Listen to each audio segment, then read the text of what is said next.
ഈശ്വരത്തെ പ്രിയപ്പെട്ടവരെ, തിരുവിഷ്ട മീഡിയയിലേക്ക് സ്വാഗതം. ഏവർക്കും ഈശോയിൽ കൃപയും സമാധാനവും. വിശുദ്ധവാരത്തിന്റെ നാളുകളിലൂടെ പെസഹാ മഹോത്സവത്തിനായിട്ട് നമ്മൾ ഒരുങ്ങാണ്. പെസഹാ മഹോത്സവത്തിനായിട്ട് നമ്മൾ ഒരുങ്ങുന്നു എന്ന് പറഞ്ഞാൽ ക്രിസ്തുവിന്റെ മഹത്വത്തിൽ നാം ഭാഗവാക്കുകളാണ് എന്ന യാഥാർത്ഥ്യത്തിലേക്ക് നമ്മുടെ ജീവിതത്തെ എടുത്തു വയ്ക്കാനുള്ള ശ്രമങ്ങളാണ് അനുഷ്ഠാനങ്ങളിലൂടെയും ആചാരങ്ങളിലൂടെയും പരിത്യാഗങ്ങളിലൂടെയും പ്രാർത്ഥനയിലൂടെയും ഒക്കെ നാം ആർജിച്ചെടുക്കേണ്ടത്.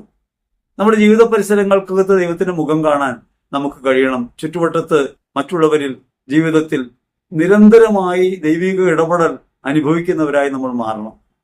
വിശ്വാസം നമുക്ക് നൽകുന്ന കരുത്ത് അവരിൽ ക്രിസ്തുവിനെ കണ്ടുമുട്ടാനുള്ള കരുത്താണ്. പലപ്പോഴും വിശ്വാസം വ്യക്തിപരമായ കാര്യസാധ്യത്തിനുള്ള ഉപാധിയായി മാത്രം തെറ്റിദ്ധരിക്കപ്പെട്ടു പോകുന്ന ഒരു കാലത്താണ് നമ്മൾ ജീവിക്കുന്നത്. അവനവൻ കേന്ദ്രീകൃതമായും അവനവന്റെ താല്പര്യങ്ങൾക്ക് വേണ്ടിയും ദൈവത്തെ എങ്ങനെ ഉപയോഗിക്കാം എന്നതിനെക്കുറിച്ചുള്ള ചിന്തയാണ് ആനുകാലിക പരിസരത്ത് പ്രഘോഷണങ്ങളായി പോലും നാം കണ്ടുമുട്ടുന്നത്. അത്തരമൊരു സാഹചര്യത്തിൽ നാം മനസ്സിലാക്കേണ്ട ഒരു കാര്യം, അവരിൽ ക്രിസ്തുവിനെ കണ്ടെത്താനും പരസ്പരം ഭാരങ്ങൾ വഹിച്ചുകൊണ്ട് ക്രിസ്തുവിന്റെ നിയമം പൂർത്തിയാക്കാനും നമുക്ക് കഴിയണം എന്ന ഓർമ്മപ്പെടുത്തലാണ് ഓരോ പെസഹ ആചരണവും നമ്മുടെ മുമ്പിൽ കൊണ്ടുവന്ന് വയ്ക്കുന്നത്. അവൻ നമ്മുടെ പാപങ്ങൾ ഏറ്റെടുത്തുകൊണ്ട് കാൽവരി മലയിലേക്ക് യാത്രയാവുന്നു, കുരിശിൽ സ്വയാർപ്പണം ചെയ്യുന്നു, നമ്മുടെ പാപങ്ങൾ ക്ഷമിക്കപ്പെടുന്നു. ഇപ്രകാരം ക്ഷമയുടെ ഒരു ലോകം നമ്മുടെ മുമ്പിൽ ക്രിസ്തു തുറന്നു വയ്ക്കുന്നത് അവരിനോട് ക്ഷമയും സ്നേഹവും ഉള്ളവരായി വർത്തിക്കാനാണ്. ജീവിതത്തിൽ പരസ്പരം ഭാരങ്ങൾ വഹിച്ചുകൊണ്ട് അവരിനെ താങ്ങുന്നവരായി മാറാനാണ്.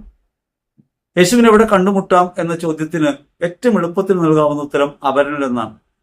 മത്തായി സുവിശേഷത്തിൽ 25-ാം അധ്യായത്തിൽ 40-ാം തിരുവചനത്തിൽ ക്രിസ്തു പഠിപ്പിക്കുന്നുണ്ട്, നിങ്ങൾ മറ്റുള്ളവർക്ക് ഈ നന്മകളൊക്കെ ചെയ്തു കൊടുത്തപ്പോൾ എനിക്ക് തന്നെയാണ് ചെയ്തു തന്നത്. എനിക്കെന്ന പോലെ എന്നല്ല പറഞ്ഞത്, എനിക്ക് തന്നെയാണ്.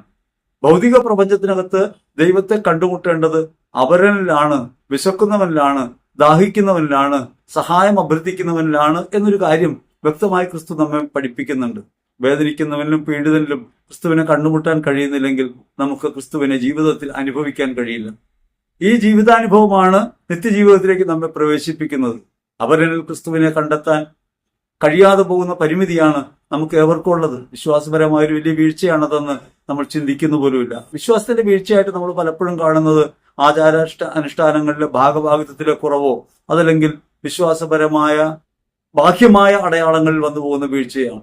യഥാർത്ഥത്തിൽ ക്രിസ്തുവിനെ അവരിൽ കാണാൻ കഴിയുന്നില്ല എന്ന വീഴ്ചയെ നാം അവഗണിക്കുകയോ അല്ലെങ്കിൽ നിസ്സാരവൽക്കരിക്കുകയോ ചെയ്യാണ് പലപ്പോഴും ചെയ്യാറ്.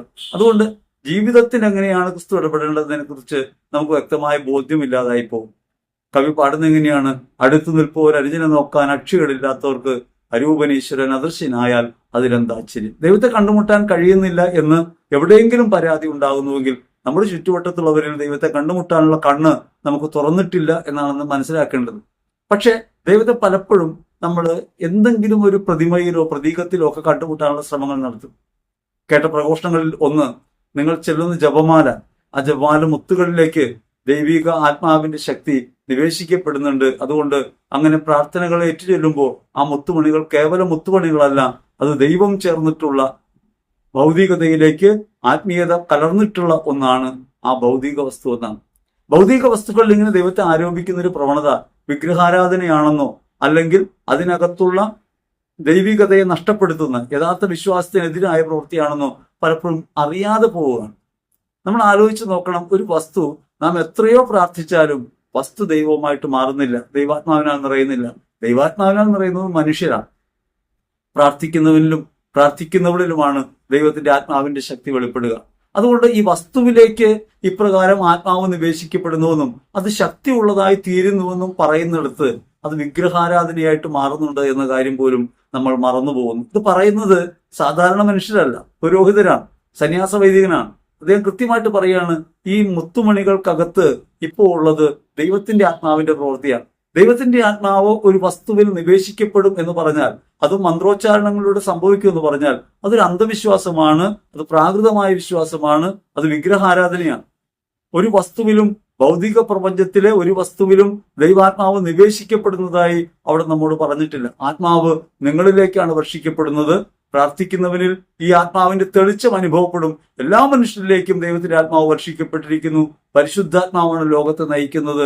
ഈ ലോകത്ത് മനുഷ്യൻ സ്വന്തം ഇഷ്ടത്തിന് പ്രവർത്തികൾ ചെയ്യുകയും വീണുപോവുകയും ചെയ്യുന്നുണ്ടാകാം. അവിടെ ആത്മാവിന്റെ പ്രേരണകൾക്ക് അവൻ വിധേയപ്പെടുന്നില്ല എന്നാണ് മനസ്സിലാക്കേണ്ടത്. എല്ലാ മനുഷ്യരിലും ദൈവാത്മാവ് പ്രവർത്തിക്കുന്നുണ്ട്. ദൈവത്തിന്റെ ആത്മാവ് അളവില്ലാതെ വർഷിക്കപ്പെടുന്ന ആത്മാവാണ്. ആ ആത്മാവ് നമ്മുടെ ഹൃദയത്തെ തെളിക്കുകയും ആ ആത്മാവിന്റെ പ്രേരണയ്ക്ക് നാം വിധേയപ്പെടുകയും ചെയ്യുമ്പോൾ വിശ്വാസത്തിന്റെ പ്രവൃത്തികൾ നാം ചെയ്യും. ജീവിത ചുറ്റുപാടുകൾക്കകത്ത് ക്രിസ്തുവിനെ കണ്ടുമുട്ടുന്നവരായി നമ്മൾ മാറുകയും ചെയ്യും. നമ്മുടെ ജീവിത പരിസരങ്ങളിൽ കൂടെയുള്ള സഹോദരങ്ങളിൽ ദൈവത്തെ കാണാൻ കഴിയാതെ പോകുന്ന ഒരാൾക്ക് എവിടെയാണ് ദൈവത്തെ പിന്നെ കണ്ടുമുട്ടാൻ പറ്റുക? ദൈവത്തെ ഒരു ശക്തിയായി മാത്രം പരിഗണിക്കുകയും ആ ശക്തി ഭൗതിക വസ്തുക്കളിലേക്ക് നിവേശിപ്പിക്കാൻ കഴിയുന്നവരാണ് നമ്മളെന്ന് ധരിക്കുകയും ചെയ്യുമ്പോൾ നമ്മൾ യഥാർത്ഥത്തിൽ വിഗ്രഹാരാധനയിലേക്ക് വീണു പോവുകയാണ്. ഇക്കാര്യം നമ്മൾ അറിയാതെ പോകുന്നു. ഈ ലോകത്ത് ദൈവം ഭൗതിക സാന്നിധ്യം നൽകുന്ന രണ്ട് കാര്യങ്ങൾ, ഒന്ന് പരിശുദ്ധ കുർബാനയും ഒന്ന് മനുഷ്യന്റെ ജീവിതവുമാണ്.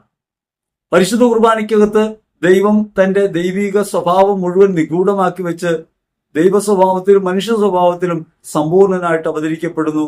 ഇതൊരു അടയാളമാണ്. നമ്മുടെ മധ്യ അവിടെ നിന്ന് വസിക്കുന്നു. അവിടുത്തെ ശാരീരികമായ സാന്നിധ്യം കുർബാനയിൽ നമുക്ക് അനുഭവിക്കാൻ പറ്റും.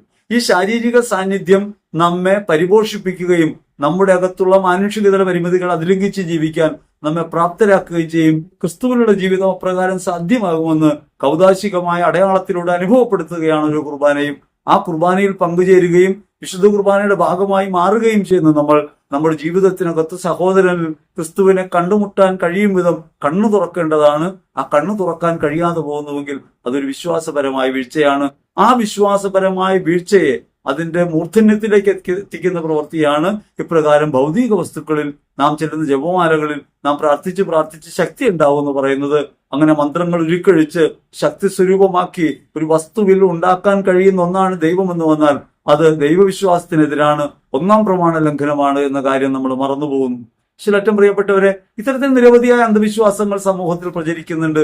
ഭൗതിക വസ്തുക്കൾക്കകത്ത് ദൈവത്തെ കണ്ടുമുട്ടാവുന്ന പ്രേരണ വിശുദ്ധവാരത്തിന്റെ നാളുകളിൽ നമുക്ക് കാണാം. സഭ കൃത്യമായി നമ്മെ പഠിപ്പിക്കുന്നുണ്ട്. ഒരു വസ്തുവും അപ്രകാരം ദൈവികമായ ഒന്നായിട്ട് മാറുന്നില്ല, വിശുദ്ധ വസ്തുക്കളായിട്ട് മാറും.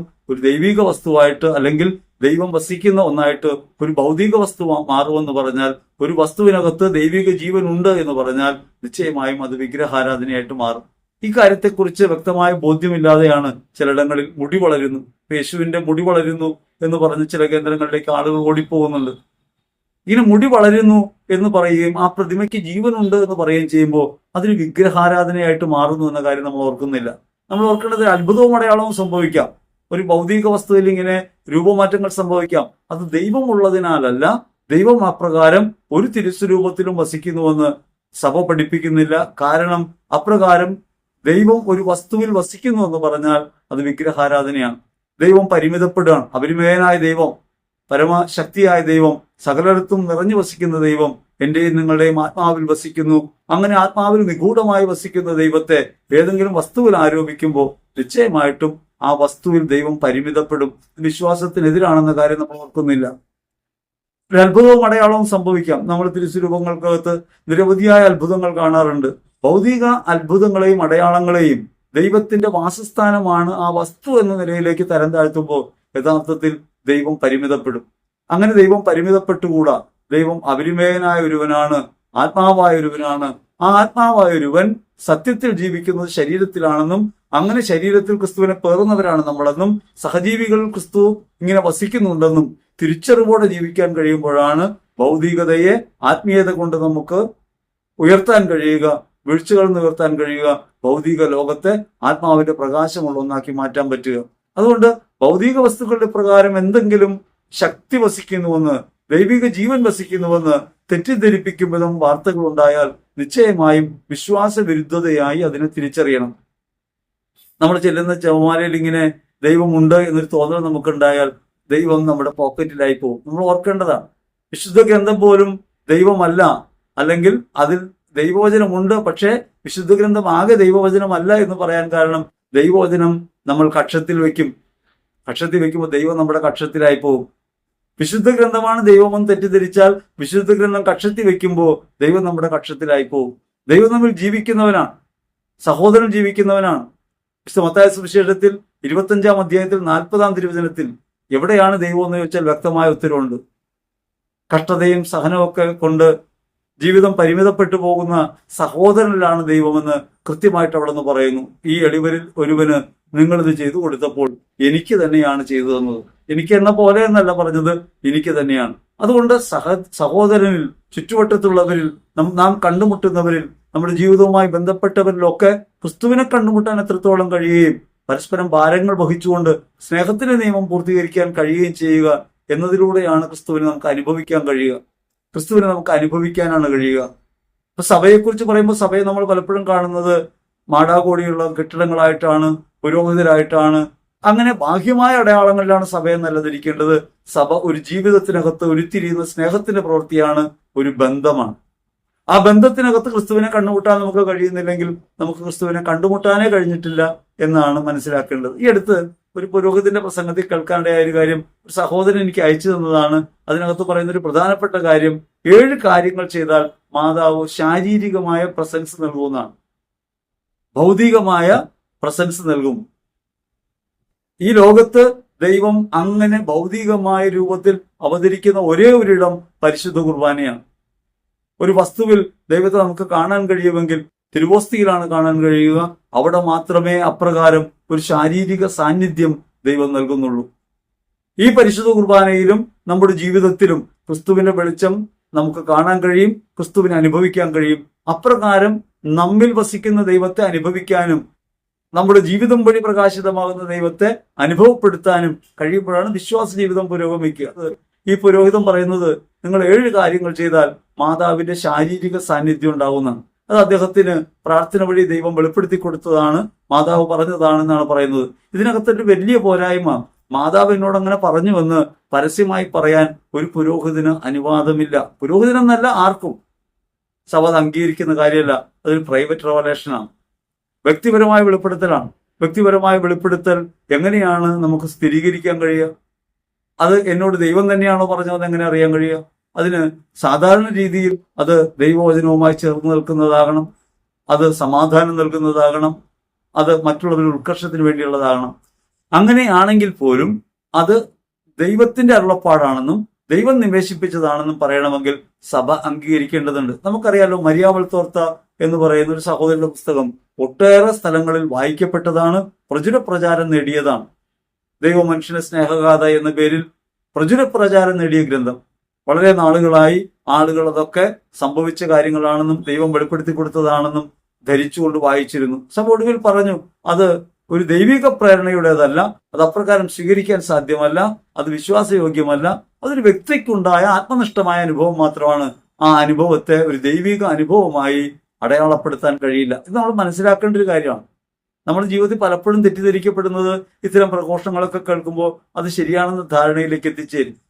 അങ്ങനെ ധാരണയിലേക്ക് എത്തിച്ചേരുമ്പോൾ സംഭവിക്കുന്ന കുഴപ്പം എന്താണെന്ന് വെച്ചാൽ ദൈവം പരിമിതപ്പെട്ടു പോവാണ്. അപ്പൊ മാതാവിന്റെ ശാരീരിക സാന്നിധ്യം തിരുസ്വരൂപങ്ങൾ വഴി ലഭ്യമാകും, അപ്രകാരം ലഭ്യമാക്കാനായിട്ട് മാതാവ് തീരുമാനിച്ചിരിക്കുന്നു എന്ന് ഒരു പുരോഹിതം പറയുമ്പോൾ കേട്ടിരിക്കുന്ന വിശ്വാസികളും അത് യൂട്യൂബിലൂടെ കേൾക്കുന്ന വിശ്വാസികളും ഒക്കെ തെറ്റിദ്ധരിക്കാനിടയാകും. മാതാവിന്റെ സാന്നിധ്യം ശാരീരിക പ്രകൃതിയായി അനുഭവപ്പെടും എന്നൊരു തെറ്റിദ്ധാരണ പരക്കും. പലപ്പോഴും ധരിക്കുന്നത് മജുഗോറിയിലും ലൂർദിലും ഫാത്തിമയിലും ഒക്കെ ഉണ്ടായ ദർശനങ്ങൾ ഇപ്രകാരമുള്ള ശാരീരിക സാന്നിധ്യമാണെന്നാണ്. അത് മിസ്റ്റിക്കൽ എക്സ്പീരിയൻസ് ആയിട്ടും കൂടി കാണണം. പ്രത്യക്ഷീകരണങ്ങളെ പ്രത്യക്ഷീകരണങ്ങളായി സഭ അംഗീകരിക്കുമ്പോൾ തന്നെ ആ പ്രത്യക്ഷീകരണങ്ങൾ കേവല മനുഷ്യ വ്യക്തിത്വത്തിലേക്കോ ഭൗതികതയിലേക്കോ ദൈവം ഇറങ്ങി വന്നതിന്റെ ഒരു അടയാളമായിട്ട് സഭ അംഗീകരിച്ചിട്ടില്ല, അങ്ങനെ പറയുന്നില്ല. അത് നമ്മൾ മനസ്സിലാക്കേണ്ട കാര്യമാണ്. പരിശുദ്ധ കുർബാന മാത്രമേ ദൈവം ഭൂമിയിൽ ദൈവിക സ്വഭാവത്തിലും മനുഷ്യ സ്വഭാവത്തിലും ഒന്നു ചേർന്ന് ഒന്നായിട്ട് സഭ കാണുന്നുള്ളൂ. ദൈവികതയെ നിഗൂഢമാക്കി ദൈവം നമ്മുടെ മധ്യ എഴുന്നള്ളി വരുന്നത് കുർബാനയ്ക്കകത്ത് മാത്രമാണ് എന്നാണ് സഭയുടെ പഠനം. സഭ അങ്ങനെ പറയാൻ കാരണം നിശ്ചയമായും ക്രിസ്തു ഇപ്രകാരം ആനുകാലിക ലോകത്ത് കൗദാശിക അടയാളങ്ങളിലൂടെ സ്വയം വെളിപ്പെടുത്തുന്നുണ്ട്. ആ വെളിപ്പെടുത്തലാണ് പരമപ്രധാനമായിട്ടുള്ളത്. ക്രിസ്തുവിലേക്കാണ് നമ്മുടെ യാത്ര, ക്രിസ്തുവിലാണ് നമ്മുടെ യാത്ര. അതിന് പകരമായി എന്തെങ്കിലും ഒരു ഭൗതികതയിൽ ദൈവത്തിന്റെ ഇടപെടൽ ഉണ്ടാകുന്നു എന്ന് വന്നാൽ, അല്ലെങ്കിൽ ദൈവിക ജീവൻ ഉണ്ടാകുന്നു എന്ന് വന്നാൽ ആ വസ്തു ദൈവമായിട്ട് മാറും. ഇപ്പൊ മാതാവ് അപ്രകാരം ശാരീരികതയിൽ ഒരു പ്രതിമയ്ക്കകത്ത് വസിക്കുമെന്ന് വന്നാൽ നിശ്ചയമായിട്ടും അത് വിഗ്രഹാരാധനയായിട്ട് മാറും. ഇത് ഹൈന്ദവ വിശ്വാസവുമായി ബന്ധപ്പെട്ടൊരു കാര്യമാണ്. അവിടെ എങ്ങനെയാണ് പ്രതിഷ്ഠകൾ നടത്തുമ്പോൾ ജീവൻ ഊതാൻ കഴിയും, ജീവൻ ആവേശിപ്പിക്കാൻ കഴിയും. മന്ത്രോച്ചാരണത്തിലൂടെ കർമ്മപരിപാടികളിലൂടെ ഒരു വസ്തുവിനകത്തേക്ക്, ഭൗതിക വസ്തുവിനകത്തേക്ക് ജീവൻ പ്രവേശിപ്പിക്കാൻ കഴിയും. അങ്ങനെ അത് ജീവനുള്ളതായി മാറും എന്നത് വിഗ്രഹങ്ങൾ നിർമ്മിക്കുന്നതിന് അല്ലെങ്കിൽ വിഗ്രഹങ്ങൾ പ്രതിഷ്ഠിക്കുന്നതിന് കാര്യമായിട്ട് ഹൈന്ദവ വിശ്വാസം പറയുന്നൊരു കാര്യമാണ്. ഈ വിശ്വാസം പരിമിതമാണെന്നും അപരിമേയമായ ആത്മാവാണെന്നും അങ്ങനെ ആത്മാവ് ഒരു വസ്തുവിലേക്ക് ആവഹിക്കാൻ കഴിയില്ലെന്നും തിരിച്ചറിയാൻ നമുക്ക് കഴിയണം. നമ്മുടെ വിശ്വാസം നമ്മെ പഠിപ്പിക്കുന്നത് ദൈവമാണ് ആത്മാവ്. ആ ആത്മാവ് നമ്മുടെ അകത്ത് വസിക്കുന്നു. നമ്മൾ ദൈവത്തിന്റെ ആത്മാവിനാൽ നിവേശിതരാണ്. നമ്മൾ ഓരോരുത്തരും ദൈവാത്മാവിന്റെ പ്രേരണയ്ക്കനുസരിച്ച് ജീവിക്കുമ്പോൾ നമ്മുടെ ജീവിതത്തിനകത്ത് ദൈവികമായ സാന്നിധ്യം നമുക്ക് അനുഭവിക്കാൻ കഴിയും, ക്രിസ്തുവിനെ അനുഭവിക്കാൻ കഴിയും. നമ്മൾ ക്രിസ്തുവിനെ അനുഭവിക്കുന്ന ഒരു ജീവിതത്തിനകത്താണ്, മറ്റുള്ളവരുമായുള്ള ബന്ധത്തിനകത്താണ്. 2 or 3 പേർ എന്റെ നാമത്തിൽ ഒരുമിച്ച് കൂടുമ്പോൾ അവരുടെ മധ്യേ ഞാൻ ഉണ്ടായിരിക്കും. ഒരു ജീവിതത്തിനകത്ത് പാരസ്പര്യത്തിന്റെ സ്നേഹത്തിന്റെ അനുഭവത്തിനകത്ത് വിരിയുന്ന ഒന്നായി ദൈവത്തെ തിരിച്ചറിയാനും ആ ദൈവിക സാന്നിധ്യത്തിന്റെ വെളിച്ചത്തിൽ അവരെ മനസ്സിലാക്കാനും സ്നേഹിക്കാനും ജീവിക്കാനും കഴിയുമ്പോഴാണ് ക്രൈസ്തവ ജീവിതം ഉത്തമമായ ജീവിതമായിട്ട് മാറുക. അവിടെ ഈ പുരോഹിതൻ പറയുന്നതിൽ ഏറ്റവും പ്രധാനമായ ഒരു പിഴവ്, ഒന്ന്, അദ്ദേഹം പറയുന്നത് അദ്ദേഹത്തിന് ലഭിച്ച ഈ വെളിപാട് ദൈവത്തിൽ നിന്നാണ്, പരിശുദ്ധമ്മയിൽ നിന്നാണെന്നാണ്. അങ്ങനെ പറയാൻ ഒരാൾക്കും അവകാശമില്ല. അങ്ങനെ പറയുന്നത് വ്യക്തിപരമായ ഒരാൾക്ക് വിശ്വസിക്കാം, അത് പ്രഘോഷിക്കാൻ കഴിയില്ല. കാരണം അത് സഭ അംഗീകരിക്കണം. ഒരു പബ്ലിക് റെവലേഷനായിട്ട്, ഒരു പൊതു വെളിപാടായിട്ട് സഭ അങ്ങനെ അംഗീകരിച്ചിട്ടില്ല. ദൈവിക വെളിപാടുകൾ ക്രിസ്തുവിൽ പൂർണ്ണമായതാണ്. ഇനി സന്ദേശങ്ങൾ ദൈവം നൽകുമ്പോൾ ആ സന്ദേശങ്ങൾ നൽകുന്നത് വ്യക്തിപരമാണോ എന്ന് പഠിക്കണം. പഠിച്ച് വ്യക്തമായ ബോധ്യം ഉണ്ടാകുമ്പോൾ സഭ പ്രഖ്യാപിക്കുമ്പോഴാണ് അങ്ങനെയുള്ളൊരു ഒരു പ്രത്യക്ഷീകരണമോ ഒരു അനുഭവമോ യാഥാർത്ഥ്യമാണെന്ന് സഭ അംഗീകരിക്കുക. അപ്പോഴാണത് വിശ്വസിക്കാൻ നമുക്ക് കടമയുള്ളത്. അപ്പോഴേ അത് വിശ്വസിക്കാവൂ. അല്ലാതെ വരുമ്പോൾ എന്ത് പറ്റും? വഴിപിഴച്ചിലുകൾ ഉണ്ടാവും. വിശ്വാസത്തെ കേവല ഭൗതികതയ്ക്കകത്തേക്ക് ഒതുക്കുന്നതിന്റെ ചില അടയാളങ്ങൾ ഈ പറഞ്ഞ പ്രഘോഷത്തിൽ നമുക്ക് കാണാം. ഒന്ന്, 7 കാര്യങ്ങളാണ് ഇപ്രകാരം ഭൗതിക സാന്നിധ്യം, മാതാവിന്റെ ശാരീരിക സാന്നിധ്യം അനുഭവിക്കാൻ ആവശ്യമുള്ളത് എന്ന് പറയുന്നു. എന്താണ് ശാരീരിക സാന്നിധ്യത്തിന്റെ അടയാളം? അതിന് 100 പ്രതിമകൾ, റോസാ മിസ്റ്റിക്ക മാതാവിന്റെ പ്രതിമകൾ കൊടുക്കാൻ മാതാവ് അദ്ദേഹത്തോട് പറഞ്ഞു. പ്രാർത്ഥിച്ചൊരുങ്ങി കൃത്യമായി കാര്യങ്ങൾ ചെയ്യുന്ന 100 കുടുംബങ്ങൾക്ക് ഈ പ്രതിമ കൊടുക്കാനായിട്ട് പറഞ്ഞു. അതിന് റോസാ മിസ്റ്റിക്ക മാതാവിന്റെ തിരുസ്വരൂപം വിദേശത്ത് നിന്ന് വരുത്തുകയാണ്. അങ്ങനെ വരുത്തി കൊടുക്കുകയാണ്. പണച്ചിലവൊന്നും നോക്കേണ്ടത് വരുത്തി കൊടുക്കുക എന്നാ പറയണേ. അത് പൈസ കൊടുത്ത് വാങ്ങാൻ കഴിയില്ല, വാങ്ങുകയല്ല ചെയ്യേണ്ടത്, അത് സ്വീകരിക്കാനായിട്ട് ഒരുങ്ങണമെന്നാ പറയുന്നത്. കുറെ കാലം മുമ്പ് വരെ നിങ്ങളുടെ വിലാസത്തിൽ ഈ റോസാ മിസ്റ്റിക്ക മാതാവിന്റെ തിരുസ്വരൂപം വരും, നിങ്ങൾ പ്രാർത്ഥിച്ചൊരുങ്ങിയിരുന്നാൽ മതിയെന്നാണ് പറഞ്ഞിരുന്നത്. അപ്പോൾ ഞാൻ അതിനെക്കുറിച്ച് അന്വേഷിച്ചു. ചില പുരോഹിതർ ഇങ്ങനെ അഡ്രസ്സൊക്കെ അയച്ചു കൊടുക്കുമ്പോൾ അവർ അയച്ചു കൊടുക്കും, ചില ആളുകൾക്ക് അയച്ചു കൊടുക്കും എന്ന് പറയുന്നു. പ്രാർത്ഥിച്ചൊരുങ്ങുന്നവർക്കാണ് അത് ലഭിക്കുക എന്നാണ് വിശ്വസിക്കുന്നത്. അങ്ങനെ ലഭിച്ച ഒരു പുരോഹിതനെ എനിക്കറിയാം. അദ്ദേഹം പറഞ്ഞു, അദ്ദേഹത്തിന് ഇങ്ങനെ മാതാവിന്റെ റോസാ മിസ്റ്റിക്ക മാതാവിന്റെ തിരുസ്വരൂപം വിദേശത്ത് നിന്ന് അദ്ദേഹം മുൻപേ ആവശ്യപ്പെട്ടിരുന്നു, അവർക്ക് ലെറ്റർ അയച്ചിരുന്നു, അത് അന്ന് കിട്ടി, അത് പ്രാർത്ഥിച്ച് കിട്ടിയതാണ് എന്ന് അദ്ദേഹം വിശ്വസിക്കുന്നു. ആ വിശ്വാസം അങ്ങനെ നിലനിൽക്കട്ടെ.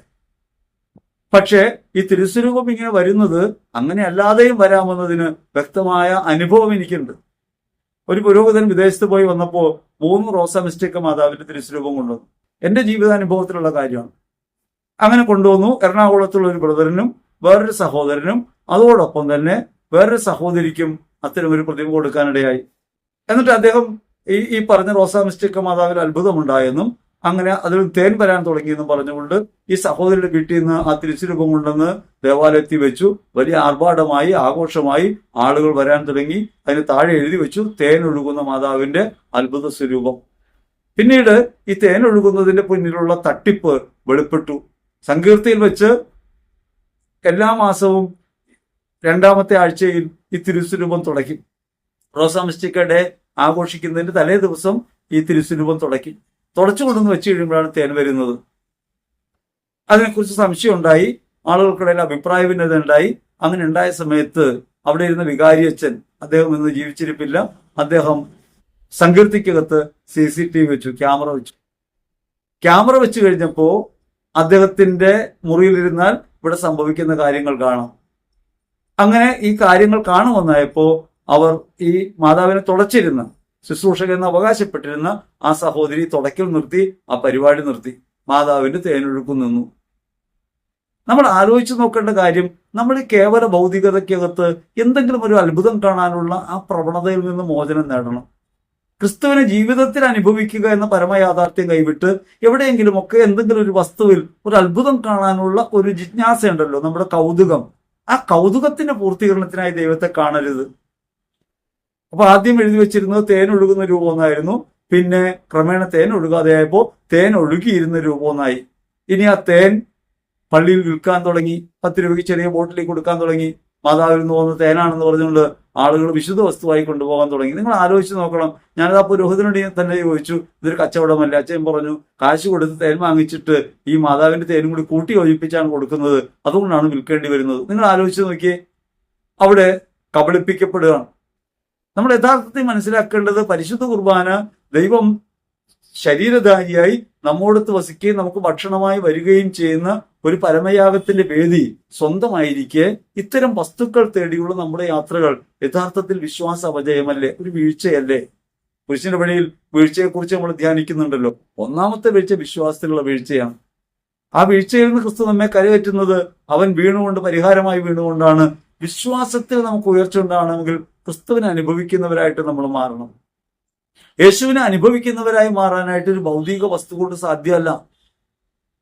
പരിശുദ്ധ കുർബാനയിൽ ദൈവൈക്യത്തിലേക്ക് പ്രവേശിക്കുന്ന നമ്മൾ ക്രിസ്തുവിനെ സ്വീകരിക്കുകയും ക്രിസ്തുവിന്റെ ജീവിതം ആനുകാലിക പരിസരത്ത് അനുഭവപ്പെടുത്തുകയും ചെയ്യുന്നതിലൂടെ ക്രിസ്തു നമ്മിൽ പ്രകാശിക്കുകയാണ്. അവരിലുള്ള ക്രിസ്തുവിനെ കാണാനുള്ള കണ്ണ് തുറക്കാണ്. അങ്ങനെ പരസ്പരം ഭാരം വഹിക്കുന്ന സ്നേഹത്തിന്റെ നിയമം പൂർത്തീകരിച്ചുകൊണ്ട് ക്രിസ്തു അനുഭവത്തിന്റെ ഉന്നതിയിലേക്ക് നമ്മളും നമ്മോട് ചുറ്റുവട്ടത്തുള്ളവരും എത്തിച്ചേരാനിടയാക്കുകയാണ്.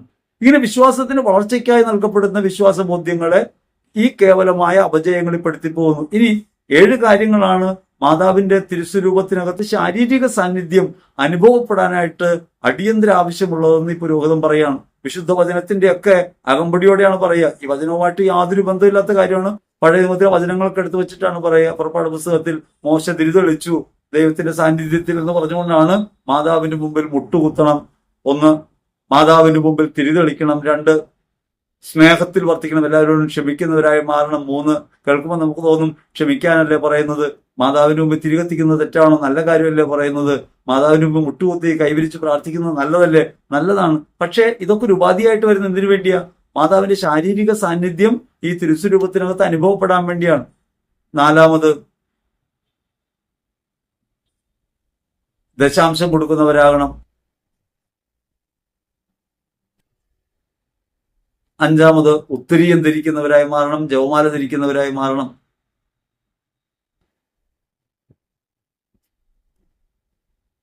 6, സ്തുതിച്ച് പ്രാർത്ഥിക്കണം. 7, ശരീരം വിശുദ്ധമായി സൂക്ഷിക്കണം, ശരീരത്തിനെതിരായ തിന്മകൾ ചെയ്യരുത്.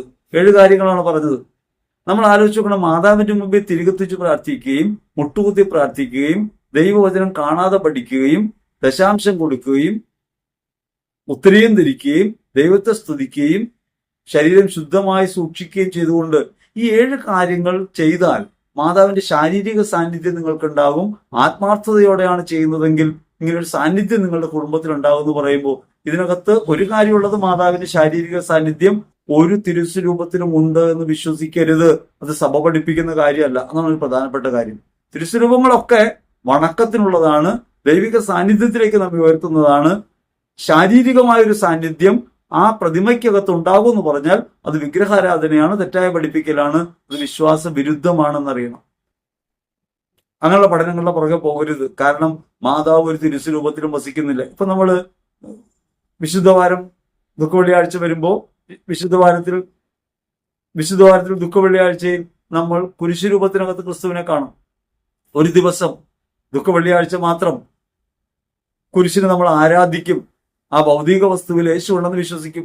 ആ കുരിശ് തന്നെ പിറ്റേ ദിവസം സങ്കീർത്തിയിലേക്ക് എടുത്തു വെച്ചാൽ അതിനകത്ത് യേശു ഉണ്ടെന്ന് നമ്മൾ വിശ്വസിക്കില്ല. ആ ഒരു ദിവസം, ആ ദിവസത്തിന്റെ പ്രത്യേകത കൊണ്ട് ക്രിസ്തു ശരീരധാരിയായി ഈ തിരുസ്വരൂപത്തിനകത്തുണ്ട് എന്ന ബോധ്യത്തോടെ നമ്മൾ ഈ തിരുസ്വരൂപത്തെ ചുംബിക്കും. അവിടെ നമ്മുടെ ബോധ്യം ഒരു ദിവസത്തെ, ഒരു നേരത്തെ, ഒരു കാര്യത്തിന് വേണ്ടി മാത്രമാണ് നമ്മളിങ്ങനെ മാറ്റുന്നത്. ലോകത്തൊരിടത്തും അതല്ലാത്തൊരു സമയത്തും ഒരു ഭൗതിക വസ്തുവിൽ യേശുവുണ്ട്, സാന്നിധ്യമുണ്ടെന്നോ ദൈവിക ശാരീരിക പ്രകൃതിയിൽ അവിടെ നിന്ന് സന്നിഹിതനാണെന്നോ നമ്മൾ വിശ്വസിക്കുന്നില്ല.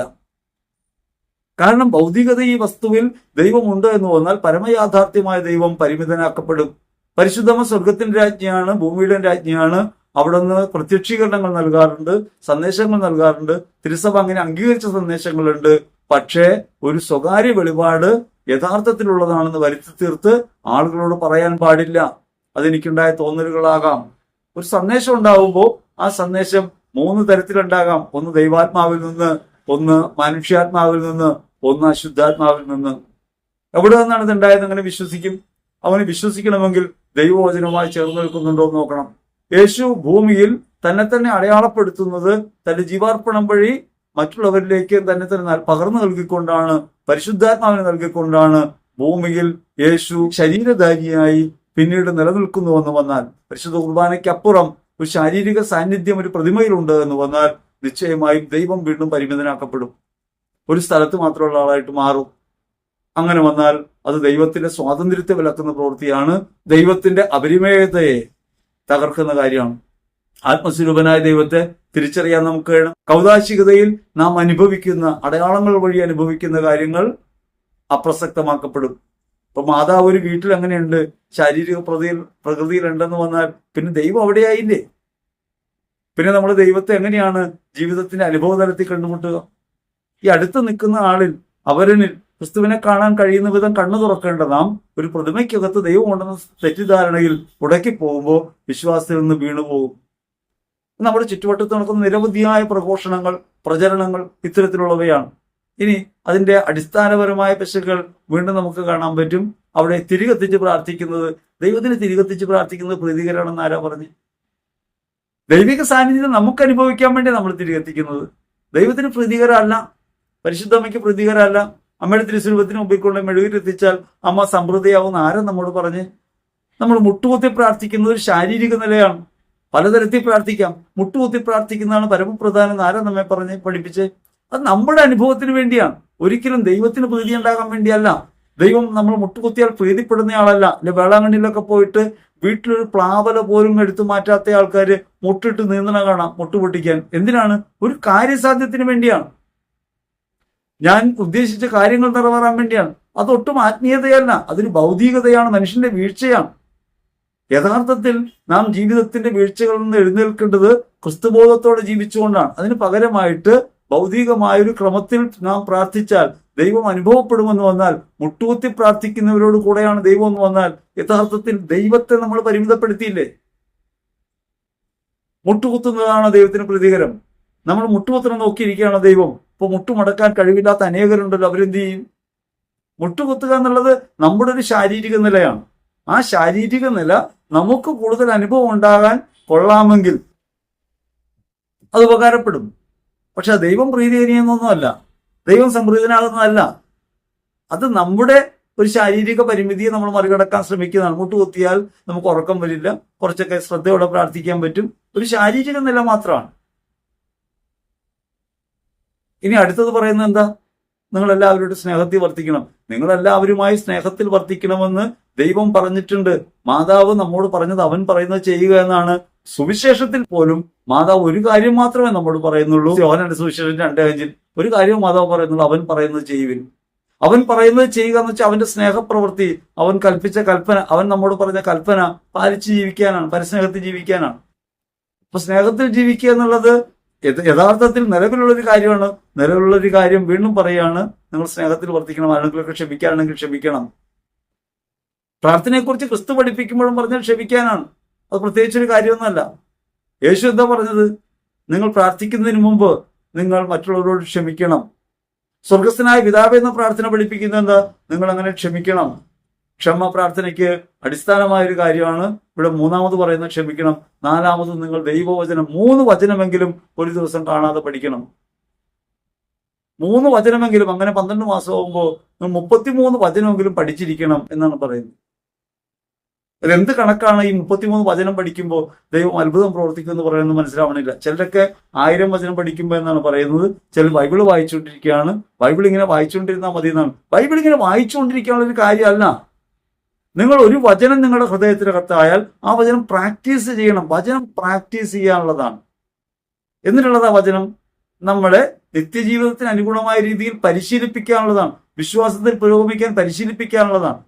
ആ വചനത്തെ നിങ്ങൾ കാണാതെ പഠിച്ചാൽ അത്ഭുതം സംഭവിക്കും എന്ന് പറയുന്നത് തെറ്റായ പ്രബോധനമാണ്. വീണ്ടും നമ്മൾ കാണുന്നത്, നിങ്ങൾ ദശാംശം കൊടുക്കണം. ദശാംശത്തിന്റെ കാലം കഴിഞ്ഞു. ദശാംശം ദൈവത്തിന് പ്രതികരമാകുന്ന പ്രവൃത്തിയല്ല. നമ്മൾ നമ്മളെ തന്നെ കൊടുക്കണമെന്നാണ് കർത്താവ് പഠിപ്പിക്കുന്നത്. ആബേലിൽ ആരംഭിച്ച ബലിയുടെ സമ്പൂർണ്ണത ക്രിസ്തു പൂർത്തിയാകുമ്പോൾ ക്രിസ്തു എന്താ ചെയ്യുന്നത്? തന്നെയും തനിക്കുള്ളതിനെയും മറ്റുള്ളവർക്കായി കൊടുക്കാൻ ദൈവപിതാവിന്റെ കരങ്ങളിൽ ഏൽപ്പിക്കാൻ തയ്യാറാകുന്നു. പിതാവേ, എന്റെ ആത്മാവിനെ അങ്ങയുടെ കരങ്ങൾ ഞാൻ സമർപ്പിക്കുന്നു. ഈശോ പറഞ്ഞത് നിനക്കുള്ളത് വിറ്റ് ദരിദ്രർക്ക് കൊടുക്കാനാണ്. അതായത് നിന്നെ തന്നെ നീ എന്തിലൊക്കെയാണ് ആശ്രയിക്കുന്നത് അതൊക്കെ വിറ്റു കൊടുക്കാനാണ്. അങ്ങനെ അവനവനെ തന്നെ കൊടുക്കാനും അവനവനുള്ളത് കൊടുക്കാനും ക്രിസ്തു പഠിപ്പിക്കുമ്പോൾ ഒരു ദശാംശത്തിന്റെ സൂചന എന്താ? ദശാംശം കൊടുക്കുക എന്നുള്ളത് നമ്മുടെ കുറവുകളും പരിമിതികളും കൊണ്ട് നമ്മൾ കുറച്ചായി പോകുന്നു കൊടുക്കുന്നതെന്ന് അതിനർത്ഥം. നിങ്ങൾ ദശാംശം കൊടുത്താൽ മതി എന്ന് പറയുമ്പോൾ പഴയ നിയമത്തിലേക്ക് നമ്മൾ പോവാണ്. പുതിയ നിയമത്തിൽ ക്രിസ്തു പഠിപ്പിക്കുന്നത് നീ നിന്നെ തന്നെ കൊടുക്കാനാണ്. സ്നാപകൻ പറഞ്ഞത് രണ്ടുള്ളവൻ ഒന്നുമില്ലാത്തവൻ കൊടുക്കട്ടെ എന്നാണ്. ക്രിസ്തു പറഞ്ഞത് നിനക്കുള്ളത് വിറ്റ് ദരിദ്രർക്ക് കൊടുക്കാനാണ്. യേശു ക്രിസ്തു ഇപ്പോഴും പ്രായോഗിക മാർഗമല്ല എന്നാണ് ദശാംശം കൊടുക്കുക എന്ന് പറയുമ്പോൾ നമ്മൾ പറഞ്ഞുകൊണ്ടിരിക്കുന്നത്. നിനക്കുള്ളത്, നിന്നാൽ കഴിയുന്നത് നീ മറ്റുള്ളവർക്ക് ചെയ്തു കൊടുക്കണം. നിന്റെ കയ്യിലുള്ളത് നിന്റേത് മാത്രമല്ല, അവരിന് വേണ്ടി കൂടിയാണ് എന്ന പാഠമാണ് നാം പഠിപ്പിക്കേണ്ടത്. നമുക്ക് അപ്രകാരം മറ്റുള്ളവരെ സഹായിക്കാൻ കഴിയുമ്പോൾ ആ സഹായം കൊടുക്കണം. ആ സഹായം കൊടുക്കാതിരിക്കുമ്പോൾ ദൈവസന്നിധിയിൽ നീ തെറ്റുകാരനാകും. വിശുദ്ധ മത്തായി സുവിശേഷം 25:40 പറഞ്ഞതുപോലെ ദൈവത്തെ അനുഭവിക്കാൻ കഴിയാത്തവനായിട്ട് മാറും. ചിലറ്റം പ്രിയപ്പെട്ടവരെ, ഇനി ഉത്തിരിയം ധരിക്കണം, ജപമാല ധരിക്കണം, ഇങ്ങനെയൊക്കെ ഭൗതികമായ എന്തെങ്കിലും ധരിച്ചാൽ ദൈവം കൂടെ ഉണ്ടാവും എന്ന് പറയുന്നത് ശരിയാണോ? ഉത്തിരിയം ധരിക്കുന്നത് എന്തിനാണെന്ന് പലപ്പോഴും നമ്മൾ പറഞ്ഞിട്ടുണ്ട്. ഉത്തിരിയം ധരിക്കുമ്പോൾ സംഭവിക്കുന്ന ഒരു രോമക്കുപ്പായം പണ്ട് വിശുദ്ധരൊക്കെ ഉപയോഗിച്ചിരുന്നു. നിരന്തര സ്മരണ ഉണ്ടാകാൻ വേണ്ടിയാണ്. ആ സ്മരണയിലൂടെയാണ് ദൈവിക സാന്നിധ്യ അനുഭവത്തിലേക്ക് നമുക്ക് ഉയരാൻ പറ്റുക. അപ്പൊ ദൈവം കൂടെ ഉണ്ടെന്ന് സ്മരണ ഉണ്ടാകാൻ വേണ്ടിയാണ്. ഇനി പറയാണ് നിങ്ങൾ ശാരീരിക ശുദ്ധിയിൽ ജീവിക്കണം. അതൊരു കൽപ്പനയാണ്. ദൈവത്തിന് കൽപ്പന പാലിച്ച് ജീവിക്കാനായിട്ട് പ്രത്യേകമായിട്ട് ഇതാണ് ഏറ്റവും വലിയ പ്രശ്നമുള്ള കാര്യമെന്ന് മാതാവ് പറഞ്ഞു എന്ന് പറയണത് എങ്ങനെയാണ്? ഇത് മാത്രമാണോ? ഞാൻ ചോദിക്കട്ടെ, ഒന്നാം പ്രമാണം, അതായത് ദൈവം ആരാണ്? അവനവൻ തന്നെ ദൈവമായിട്ട് ജീവിച്ചുകൊണ്ടിരിക്കുകയാണ്. ഞാനാണ് എന്റെ ദൈവം, എന്റെ ഇഷ്ടത്തിനനുസരിച്ച് ഞാൻ ജീവിക്കുക. അപ്പൊ ദൈവത്തിന്റെ ഇഷ്ടത്തിലേക്ക് മാറുക എന്ന് വെച്ചാൽ ദൈവദിനത്തിനനുസരിച്ച് മാറുക, ക്രിസ്തു അപ്രകാരമാണെന്ന് നോക്കുക. യേശു ക്രിസ്തു ഈ കുരിശു വന്ന് കാൽവരിയിൽ പോയി സ്വയം സമർപ്പിതനായതുപോലെ തന്റെ ജീവിതം യാഗമായി തിരിച്ചറിയുക, രക്ഷാകരമായ യാഗത്തിലുള്ള പങ്കുചേരലായി തിരിച്ചറിഞ്ഞ് ജീവിതത്തെ അർപ്പിക്കാൻ പഠിക്കുക എന്നതിന് പകരം ഇത്തരത്തിൽ എന്തെങ്കിലും അന്ധവിശ്വാസങ്ങളിൽ പെട്ടുപോകാൻ ഇടയാകരുത്. 100 പ്രതിമകൾ ഇപ്രകാരം കൊടുക്കാൻ വേണ്ടി മാതാവ് പറഞ്ഞു എന്നാണ് ഈ പുരോഹിതന ടോക്കി പറയുന്നത്. എന്നിട്ട് പറയുന്നത്, നിങ്ങൾ അങ്ങനെ കൊടുക്കാൻ വേണ്ടി നിങ്ങൾ മാതാവിന് തിരുസ്വരൂപം അനേകർക്ക് കൊടുക്കാൻ വേണ്ടി സംഭാവന ചെയ്യുക. അതിന് ഉദാഹരണമായിട്ട് നിങ്ങൾ കാശ് തരണമെന്ന് പറയുന്നതിന് പകരം കൊല്ലത്തുള്ള ഒരു അമ്മച്ചി ഇങ്ങനെ, കൊല്ലത്തുള്ള അമ്മച്ചിക്ക് ഞാൻ ഈ മാതാവിനെ കൊടുക്കാൻ പോകുന്ന വഴിക്ക് അവർ തിരിച്ചു വിളിച്ചു പറഞ്ഞു, ഇങ്ങനെ അനേകർക്ക് കൊടുക്കാൻ വേണ്ടി പൈസ കൊടുക്കാൻ ഞാൻ തയ്യാറാണ്. ഒരു സൂചനയാണ്. നിങ്ങൾക്ക് അനേകർക്ക് മാതാവിന് തിരുസ്വരൂപം കൊടുക്കാൻ പറ്റും, നിങ്ങൾ ഇങ്ങോട്ട് എത്തിച്ചാൽ മതി. ഇതൊരു കച്ചവടമാണ്. ഭൗതിക വസ്തുക്കളിൽ ഇങ്ങനെ ദൈവത്തെ ആരോപിക്കുകയും അവയിൽ ദൈവമുണ്ടെന്നും ശാരീരിക സാന്നിധ്യം നൽകാൻ ദൈവത്തിന് കഴിയുമെന്ന് പറയുമ്പോൾ പരിശുദ്ധ കുർബാന അവഹേളിക്കുന്നു. ഇതൊരു സാമ്പത്തിക മെച്ചത്തിനുള്ള കാര്യമായിട്ട് മാറ്റുന്നു. ഇനി അതൊരു വിഗ്രഹാരാധനയിലേക്ക് നീളുന്നു. തിരിച്ചറിയാൻ നമുക്ക് കഴിയണം. നമ്മൾ ആചാരങ്ങളും അനുഷ്ഠാനങ്ങളിലൂടെയൊക്കെ കടന്നു പോകുന്നുണ്ട്. ആചാരാനുഷ്ഠാനങ്ങളൊന്നും പരിപൂർണതയല്ല. ആചാരാനുഷ്ഠാനങ്ങൾക്കപ്പുറത്ത് ദൈവത്തെ നമുക്ക് തിരിച്ചറിയാൻ പറ്റണം. ആചാരങ്ങളൊക്കെ പലപ്പോഴും സഭാവിരുദ്ധമായിട്ട് പോലും മാറാറുണ്ട്. ഇപ്പോ ദുഃഖ വെള്ളിയാഴ്ച മിക്കവാറും സ്ഥലങ്ങളിൽ കഞ്ഞി കൊടുക്കും. കുരിശിന്റെ വഴി കഴിഞ്ഞാൽ കഞ്ഞി കൊടുക്കുന്ന ഏർപ്പാടുണ്ട്. അന്ന് ഉപവാസ ദിനമാണ്. അനേകരാണ് വിശ്വാസത്തിന്റെ പേരിൽ ഉപവാസം ലംഘിക്കുന്നത്. സഭ പറഞ്ഞൊരു കൽപ്പനയെ, സഭയുടെ ഒരു നിയമത്തെ ലംഘിക്കാനായിട്ട് സഭയ്ക്കകത്ത് തന്നെ നമ്മൾ സൂത്രങ്ങൾ ഉണ്ടാക്കുന്നു. പാരമ്പര്യത്തിന്റെ പേരിൽ നമ്മൾ കഞ്ഞി കൊടുക്കുന്നവരായി മാറുന്നു. ക്രിസ്തു പറഞ്ഞിട്ടുണ്ട്, നിങ്ങൾ മാനുഷിക പാരമ്പര്യങ്ങളുടെ പേരിൽ ദൈവിക നിയമത്തെ ലംഘിക്കുന്നവരായി മാറുന്നു. സംഭവിച്ചുകൊണ്ടിരിക്കും ഇപ്പോഴും. അപ്പൊ അതുകൊണ്ട് നമ്മൾ മനസ്സിലാക്കേണ്ടത്, നമ്മുടെ ജീവിതം യഥാർത്ഥ ദൈവാനുഭവത്തിലേക്ക് വരാനാണ് നമ്മൾ പ്രാർത്ഥിക്കേണ്ടത്. ഇത്തരം അന്ധവിശ്വാസങ്ങളിൽ കുടുങ്ങിപ്പോകരുത്. മാതാവ് തിരുസ്വരൂപത്തിൽ വരുമെന്ന് തെറ്റിദ്ധരിക്കരുത്. ഒരു തിരുസ്വരൂപത്തിനകത്തും ദൈവം വസിക്കുന്നില്ല. ദൈവം അതുകൊണ്ട് വെഞ്ചരിച്ച് ആശീർവദിച്ച് അത് വിശുദ്ധ വസ്തുവാക്കുന്നു. ആ വിശുദ്ധ വസ്തുവിന്റെ സാമീപ്യം നമ്മെ ദൈവിക അവബോധത്തിലേക്ക് നയിക്കുന്നു. അപ്രകാരം ദൈവികതയിലേക്ക് നമ്മെ ചലിപ്പിക്കാൻ വിശ്വാസത്തിന്റെ ഈ വണക്കങ്ങൾക്ക് കഴിയും എന്നല്ലാതെ ഒരു വസ്തുവിൽ അപ്രകാരം ദൈവിക സാന്നിധ്യമുണ്ട് തെറ്റിദ്ധരിക്കരുത്. ജീവിതത്തിനകത്തുള്ള ദൈവിക സാന്നിധ്യം തിരിച്ചറിയുക. വേദനിക്കുന്നവനിലും കഷ്ടപ്പെടുന്നവനിലും വിശക്കുന്നവനിലും ദാഹിക്കുന്നവനിലും വസ്ത്രമില്ലാത്തവനിലും ഒക്കെ ക്രിസ്തുവിന്റെ മുഖം കണ്ടുമുട്ടാനാണ് നാം പരിശീലിക്കേണ്ടത്. പ്രത്യേകിച്ച് വിശുദ്ധ ഭാരത്തിലൂടെ കടന്നു പോകുമ്പോൾ ചുറ്റുവട്ടത്തൊന്ന് നോക്കണം. നമ്മുടെ അടുത്തുള്ളവരുടെ മുഖം വാടിയിരിപ്പുണ്ടോ? വസ്ത്രം ധരിക്കാൻ നല്ലതില്ലാതെ വരുന്നുണ്ടോ? ഞാനിങ്ങനെ മിന്നുന്ന വസ്ത്രങ്ങളൊക്കെ ധരിക്കുന്ന സമയത്ത് ഒന്നുമില്ലാത്തവനായി ക്രിസ്തു നമ്മുടെ മുമ്പിൽ സഹോദരൻ രൂപത്തിൽ വരുന്നുണ്ടോ എന്ന് ചിന്തിക്കണം. മറ്റുള്ളവർക്ക് വേണ്ടിയാകാൻ നമുക്ക് കഴിയണം. ഈശ്വരറ്റം പ്രിയപ്പെട്ടവരെ, അതുകൊണ്ട് വിശുദ്ധവാരത്തിന്റെ ഈ വിശുദ്ധ ദിനങ്ങളിലൂടെ നാം കടന്നു പോകുമ്പോൾ നമ്മുടെ ചിന്തകളെ ക്രിസ്തുവിലേക്ക് ഉയർത്തണം. അവരിൽ ക്രിസ്തുവിനെ കണ്ടുമുട്ടാൻ ഹൃദയമുണരട്ടെ. അങ്ങനെ അവരിൽ കണ്ടുകൊണ്ട് അടുത്തു നിൽക്കുന്നവരിൽ ദൈവത്തെ അനുഭവിക്കാൻ നമുക്ക് കഴിയുമ്പോൾ പെസഹാ മഹോത്സവം കൂടുതൽ അർത്ഥപൂർണമാകും. നമ്മുടെ ഉദ്ധാന ജീവിതം നമുക്ക് ആരംഭിക്കാൻ കഴിയും. അതിനാവശ്യമായ ഒരു ആത്മബലം പരിശുദ്ധാത്മാവിൽ ഏവർക്കും നൽകപ്പെടട്ടെ എന്ന് ഹൃദയപൂർവ്വം പ്രാർത്ഥിക്കുന്നു. ആമേൻ.